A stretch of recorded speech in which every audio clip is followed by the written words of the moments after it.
Hello dear students, आज हम कक्षा 10 गणित की प्रश्नावली 11.1 के प्रश्न संख्या 5 को सॉल्व करेंगे।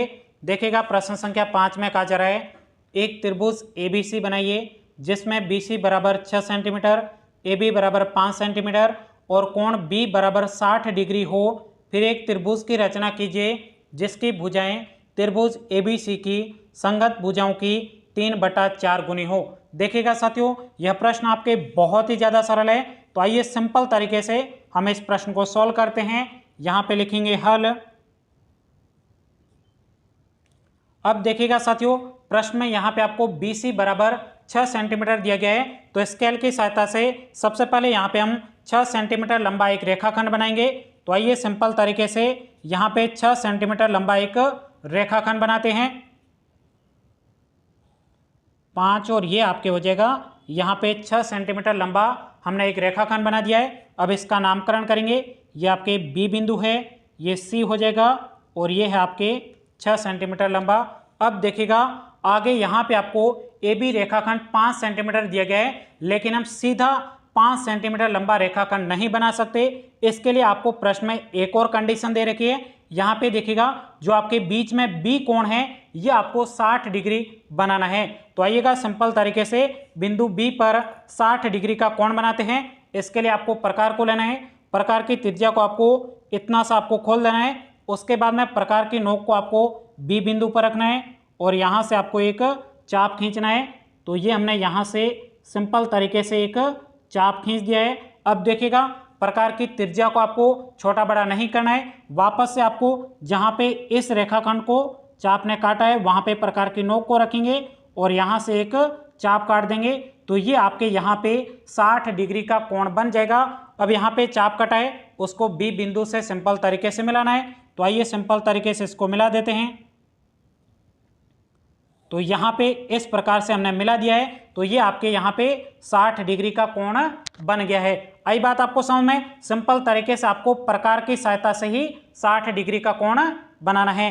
आई बात आपको समझ में? अब देखिएगा आगे यहाँ पे आपको AB रेखाखंड 5 सेंटीमीटर का दिया गया है, तो इसके लिए आपको दोबारा से यहाँ पे स्केल को लेना है और उसके बाद में प्रकार को 5 सेंटीमीटर लंबा आपको खोल देना है। तो प्रकार की नोक को A बिंदु पर रखेंगे और उसके बाद में यहाँ पे 5 सेंटीमीटर लंबा हमने प्रकार को खोल दिया है। अब यहाँ पे क्या करेंगे, प्रकार की नोक को B बिंदु पर रखेंगे और उसके बाद में एक चाप काट देंगे। तो यहाँ पे आपके चाप कट जाएगा। जहाँ पे चाप कटा है वहाँ पे हम A बिंदु अंकित करेंगे और उसके बाद में A को हम क्या करेंगे, C से मिला देंगे। तो आइए सिंपल तरीके से A को C से हम मिला देते हैं। तो ये हमने इस प्रकार से A को C से मिला दिया। तो इस प्रकार से हमें त्रिभुज ABC प्राप्त हो गया। अब देखिएगा आगे आपको एक और त्रिभुज बनाना है। इसके लिए अब यहाँ पे आपके B बिंदु से न्यून कोण बनाती हुई आपको एक किरण खींचनी है। तो न्यून कोण का मतलब 90 डिग्री से छोटा कोण लेते हुए आपको एक किरण खींचनी है। तो ये हमने इस प्रकार से एक किरण खींच दी है। अब इसका नामकरण करेंगे, ये आपके X बिंदु हो जाएगा। अब देखिएगा साथियों, यहाँ पे आपको प्रश्न में समझना है। यहाँ पे देखिएगा बड़ी संख्या कौन सी है, तो यहाँ पे बड़ी संख्या 4 है, इसलिए आपको किरण BX को 4 बराबर भागों में विभाजित करना है। तो इसके लिए आपको दोबारा से प्रकार को लेना है। प्रकार की त्रिज्या को आपको छोटा सा खोल देना है। तो ये हमने इतनी त्रिज्या को खोल दिया है और उसके बाद में हम यहाँ से 4 बराबर भागों में विभाजित करेंगे। तो यहाँ पे प्रकार की नोक को B बिंदु पर रखेंगे और यहाँ से ये आपके पहला भाग हो जाएगा। उसके बाद में दोबारा से प्रकार की नोक को यहाँ पे रखना है, ये दूसरा भाग हो जाएगा, ये तीसरा भाग हो जाएगा और इसी प्रकार से यहाँ पे प्रकार के नोक को रखेंगे, ये आपके चौथा भाग हो जाएगा। अब इसका सिंपल तरीके से नामकरण करेंगे। तो आइए सिंपल तरीके से इसका नामकरण करते हैं। यहाँ पे B लिखा हुआ है इसलिए ये B1 हो जाएगा, B2, B3 और ये आपके B4 हो जाएगा। अब ध्यान से देखिएगा, दोबारा से आपको प्रश्न को समझना है। यहाँ पे देखिएगा नीचे कौन सी संख्या लिखी हुई है, 4 लिखी हुई है, इसलिए आपको B4 को C से मिलाना है। तो आइए सिंपल तरीके से इसको मिला देते हैं। तो ये हमने यहाँ पे B4 को C से मिला दिया है। अब देखिएगा साथियों, इस रेखा के समांतर आपको यहाँ पे एक रेखा बनानी है, क्योंकि यहाँ पे देखिएगा 3 लिखा हुआ है, इसलिए आपको B3 से यहाँ पे आपको एक इस रेखा के समांतर आपको एक रेखा खींचनी है। इसके लिए आपको दोबारा से क्या लेना होगा, प्रकार लेना होगा। तो ये हमने यहाँ पे प्रकार को ले लिया है। प्रकार की त्रिज्या को आपको छोटा खोल देना है, जिससे आपके डायग्राम बहुत ही अच्छा बनेगा। यदि आप बड़ा प्रकार की त्रिज्या को लोगे तो भी आपके डायग्राम सही बनेगा, लेकिन कॉपी से बाहर भी जा सकता है पेज से। तो यहाँ से आपको अब यहाँ पे एक चाप काट देना है। तो ये हमने इस प्रकार से एक चाप काट दिया है। उसके बाद में आपको यहाँ पे B3 पर ले जाना है। क्यों B3 पर ले जा रहे हैं? क्योंकि यहाँ पे 3 लिखा हुआ है, इसलिए आपको B3 पर ले जाना है। तो यहाँ पे B3 पर ले जाएंगे। प्रकार की त्रिज्या को आपको चेंज नहीं करना है, यहाँ से भी आपको एक चाप काट देना है। अब देखिएगा इस रेखा के समांतर बनाने, इसलिए आपको इन दोनों रेखाओं के बीच की दूरी को माप लेना है। तो आइएगा सिंपल तरीके से प्रकार की सहायता से इन दोनों रेखाओं के बीच की दूरी को ये हमने यहाँ पे माप लिया है। अब यहाँ पे जहाँ से चाप काटा था वहाँ पे आपको प्रकार की नोक को रखना है। यहाँ पे आपके चाप कटा है तो यहाँ पे प्रकार की नोक को रखेंगे और यहाँ से सिंपल तरीके से एक चाप काट देंगे। तो ये हमने यहाँ से एक चाप काट दिया है। अब यहाँ पे इसको B3 से मिला देंगे। तो आइए सिंपल तरीके से इसको हम मिला देते हैं। तो ये हमने इस प्रकार से इसको मिला दिया है। अब देखिएगा इस रेखा को यहाँ पे प्रतिच्छेद कर रहा है, तो यहाँ पे इसका नामकरण यहाँ पे ABC हो गया। अब यहाँ पे D बिंदु अंकित करेंगे। अब देखिएगा इस रेखा के समांतर आपको एक और रेखा खींचनी है। इसके लिए दोबारा से आपको प्रकार को लेना है। प्रकार को आपको थोड़ा सा ज़्यादा खोल देना है और उसके बाद में प्रकार की नोक को यहाँ पे आपको कहाँ पे रखना है, थोड़ा सा छोटा खोलिएगा, जिससे आपका डायग्राम अच्छा बनेगा। तो यहाँ पे मैं थोड़ा और छोटा खींच देता हूँ, थोड़ा और छोटा कर देते हैं ताकि इस रेखा को स्पर्श नहीं करे। तो यहाँ से आपको एक चाप काट देना है। तो ये हमने यहाँ पे एक चाप काट दिया। अब यहाँ पे प्रकार की नोक को D बिंदु पर रखेंगे और यहाँ से भी आपको एक चाप काट देना है। तो ये हमने यहाँ से एक चाप काट दिया है। अब यहाँ पे इस रेखा के समांतर खींच रहे, इसलिए आपको इन दोनों रेखाओं के बीच की दूरी को मापना है। तो आइए सिंपल तरीके से प्रकार की सहायता से इन दोनों के बीच की दूरी को माप लेते हैं। ये आपके इन दोनों के बीच की दूरी हो जाएगी। अब यहाँ पे आपको जहाँ से चाप काटा था वहाँ पे प्रकार की नोक को रखना है और यहाँ से आपको एक चाप काट देना है। तो ये हमने इस प्रकार से एक चाप काट दिया है। अब देखिएगा जहाँ पे चाप कटा है उसको D बिंदु से मिलाएंगे। तो आइए सिंपल तरीके से इसको मिलाते हैं। तो इस प्रकार से हमने इसको D बिंदु से मिला दिया है। अब इस रेखा को यहाँ पे प्रतिच्छेद कर रहा है, इसलिए इसका नामकरण ABCD हो गया। इसका नाम हम E दे देते हैं। इस प्रकार से आपको सिंपल तरीके से डायग्राम बनाना था। तो यहाँ पे हमने सिंपल तरीके से सबसे पहले डायग्राम बना दिया है। अब यहाँ पे आपका अगला काम क्या है? अब यहाँ पे आपको सिर्फ और सिर्फ रचना के चरण लिखने। रचना के चरण में हमने जिस प्रकार से डायग्राम बनाए हैं उसको आपको रचना के चरण के रूप में लिखना है। तो आइए सिंपल तरीके से यहाँ पे हम लिखेंगे रचना के चरण।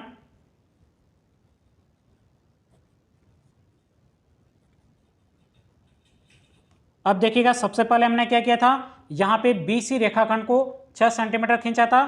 तो यहाँ पे लिखेंगे सर्वप्रथम एक रेखाखंड BC बराबर 6 सेंटीमीटर खींचा। उसके बाद में हमने क्या किया था, उसके बाद में यहाँ पे बिंदु B से प्रकार की सहायता से 60 डिग्री का कोण बनाया था। तो यहाँ पे लिखेंगे तथा बिंदु B से 60 डिग्री का कोण बनाया। कोण बनाने के बाद में आपने क्या किया था, यहाँ पे बिंदु B से 5 सेंटीमीटर का एक चाप काटा था। तो यहाँ पे लिखेंगे 2 नंबर पॉइंट, बिंदु B से 5 सेंटीमीटर का चाप काटा। जहाँ चाप कटा वहाँ बिंदु, कौन सा बिंदु अंकित किया था, यहाँ पे आप देख सकते हो तो बिंदु A अंकित किया था। तो वहाँ बिंदु A अंकित किया। उसके बाद में आपने A को C से मिलाया था। तो यही बात हम तीसरे नंबर पर लिखेंगे। बिंदु A को C से मिलाया तो इस प्रकार त्रिभुज ABC प्राप्त हुआ। यहाँ पे त्रिभुज प्राप्त होने के बाद में आपने क्या किया था, बिंदु B से न्यून कोण बनाती हुई एक किरण BX खींची थी। तो यही बात आपको 4 नंबर पॉइंट में लिखनी है। तो यहाँ पे लिखेंगे 4 नंबर पॉइंट, बिंदु B से न्यून कोण बनाती हुई एक किरण BX खींची। उसके बाद में आपने क्या किया था, यहाँ पे BX को 4 बराबर भागों में विभाजित किया था। तो नेक्स्ट पॉइंट लिखेंगे, किरण BX को 4 बराबर भागों में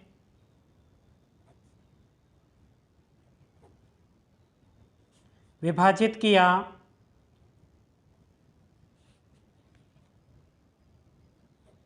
जिनके नाम आपने क्या दिए थे, B1, B2, B3, B4 दिया। उसके बाद में आपने क्या किया था, यहाँ पे B4 को आपके C से मिलाया था। तो यही बात यहाँ पे हम लिखेंगे 6 नंबर पॉइंट, B4 को C से मिलाया। बहुत ही सिंपल है, जो आपने स्टेप करके आपने रचना की थी वही आपको रचना के चरण के रूप में अपनी भाषा में लिख देना है। उसके बाद में यहाँ पे आपने क्या किया था, B4 C के समांतर B3 D को खींचा था। यही बात हम लिखेंगे, यहाँ पे लिखेंगे 5 हो गया, 6 हो गया। तो यह 7 नंबर पॉइंट हो जाएगा। रेखा B4 C के समांतर कौन सी रेखा खींची थी, B3 D खींची थी। तो यहाँ पे लिखेंगे रेखा B3 D खींची। उसके बाद में आपने क्या किया था, यहाँ पे देखिएगा, यहाँ पे CA के समांतर आपने क्या किया था, D रेखा खींची थी। यही बात आपको यहाँ पे लिखनी है 8 नंबर पॉइंट में। तो यहाँ पे लिखेंगे रेखा, कौन सी रेखा, CA के समांतर कौन सी रेखा खींची थी, रेखा आपने DE खींची। तो इस प्रकार से आपके यहाँ पे रचना के चरण कंप्लीट हो गए। अब यहाँ पे सिर्फ और सिर्फ आपको क्या लिखना है, औचित्य लिखना है। तो आइए सिंपल तरीके से यहाँ पे लिखते हैं औचित्य। अब देखिएगा, औचित्य में आप देखोगे तो यहाँ पे ये दोनों रेखा क्या है, समांतर है। तो यहाँ पे लिखेंगे DE समांतर क्या हो जाएगा, CA हो जाएगा, या फिर AC लिख सकते हो, कुछ भी लिख सकते हो, लेकिन आप क्रम में लिखिएगा। तो यहाँ पे लिखेंगे चूंकि DE समांतर के लिए आपको इस प्रकार के चिन्ह बना देना है, और ये आपके समांतर हो जाएगा CA के। अब देखिएगा, यदि ये दोनों रेखाएं आपके समांतर है तो आपके त्रिभुज ABC और आपके त्रिभुज EBD आपके क्या हो जाएगा, समरूप हो जाएगा। तो यहाँ पे लिखेंगे त्रिभुज ABC समरूप के लिए आपको इस प्रकार का एक चिन्ह बना देना है। और ये आपके समरूप कौन सा त्रिभुज होगा, पहले आपने ABC लिया है, तो दूसरे त्रिभुज को, जो ये आपके छोटे वाला त्रिभुज है, ये भी आपको इधर से काउंट करना है, EBD हो जाएगा। तो यहाँ पे लिखेंगे त्रिभुज, सॉरी आपको दिखाई दे रहा है E, उसके बाद में B, और ये आपके D हो जाएगा। अब यहाँ पे आपको एक बात मैं आपको समझा देता हूं, जब आपके दोनों त्रिभुज समरूप होते हैं उस समय समरूप त्रिभुज की संगत भुजाओं का अनुपात आपके क्या होता है, बराबर होता है। अब देखिएगा, एक बात आपको यहाँ पे प्रश्न में भी समझनी है, यहाँ पे बड़ी संख्या क्या है, सॉरी यहाँ पे बड़ी संख्या आपके नीचे लिखी हुई है, इसलिए आपको बड़ी भुजा का जो अनुपात है वो आपको नीचे लिखना है, और छोटी आपके भुजा 3 ऊपर है, इसका मतलब छोटी भुजा को आपको ऊपर लिखना है। तो आइएगा, सिंपल तरीके से भुजाओं के अनुपात को हम लिखते हैं। देखिएगा, संगत भुजा कौन कौन सी है, संगत भुजाओं का मतलब एक ही दिशा में। तो यहाँ पे देखिएगा, यहाँ पे बड़ी भुजा क्या हो जाएगी, यहाँ पे BC हो जाएगा, लेकिन छोटी भुजा क्या है, BD है। तो छोटी भुजा ऊपर लिखनी है, क्योंकि यहाँ पे छोटी संख्या आपके ऊपर लिखी हुई है। तो यहाँ पे लिखेंगे BD बटा BC हो जाएगा। तो यहाँ पे लिखेंगे BD बटा आपके BC हो जाएगा, बराबर। उसके बाद में यहाँ पे इन दोनों संगत भुजाओं को ले लिया। अब इधर से देखेंगे, देखिएगा यहाँ पे आप देखिएगा, बड़ी भुजा क्या है, AC है, छोटी भुजा क्या है, ये आपके DE है। तो छोटी भुजा ऊपर लिखनी है, तो ये आपके DE बटे आपके क्या हो जाएगा, CA हो जाएगा। तो यहाँ पे लिखेंगे DE, दिखाई नहीं दे रहा है, तो यहाँ पे DE बटा यहाँ पे आपके हो जाएगा CA हो जाएगा। उसके बाद में बराबर। अब देखिएगा, तीसरी संगत भुजा कौन सी है, ये है आपके बड़ी भुजा क्या हो जाएगा, ए बी हो जाएगा, छोटी भुजा क्या हो जाएगा यहाँ पे ई बी हो जाएगा। तो यहाँ पे लिखेंगे जिस तरह से आप काउंट करते हो ना, जैसे आपने इस भुजा को ए बी लिया है तो इस भुजा को आपको ई बी लेना होगा। यही बात आपको समझ में। इसी प्रकार से आपको समरूप त्रिभुज में भुजाओं के क्रम को अच्छे तरीके से याद रखना है और उसको यहाँ पे आपको सिंपल तरीके से लिख देना है। तो यहाँ पे लिखेंगे ए बी बटा आपके ई बी हो जाएगा। उसके बाद में बराबर, अब ये कितना है बराबर में, तो यहाँ पे आपको प्रश्न में दिखाई दे रहा है 3/4 है। तो सिंपल तरीके से यहाँ पे लिख देंगे ये आपके 3/4 हो जाएगा। ANS यहीं तक कि आपको इस प्रश्न का उत्तर लिखना था। उम्मीद करता हूं ये पूरा प्रश्न आपको अच्छे तरीके से समझ में आया होगा। और अभी तक भी आपने इस वीडियो को लाइक नहीं किया है, वीडियो को लाइक करिएगा। एक बार दोबारा से मैं आपको पूरा प्रश्न दिखा देता हूं। ये प्रश्न था, उसके बाद में यहाँ पे हमने हल लिखा था, उसके बाद में यहाँ पे हमने डायग्राम बनाया था। तो इस डायग्राम को आप अच्छे से देख सकते हो। उसके बाद में हमने यहाँ पे रचना के चरण लिखे थे, तो यहाँ पे रचना के चरण भी आप सिंपल तरीके से यहाँ पे देख सकते हो। तो ये हमने यहाँ पे रचना के चरण लिखे थे और यहाँ पे हमने ANS लिखा था। अब अगला प्रश्न देखने के लिए आप यहाँ पे इस वीडियो पे क्लिक करके देख सकते हो। आज के इस वीडियो में इतना ही। Thank you, take care.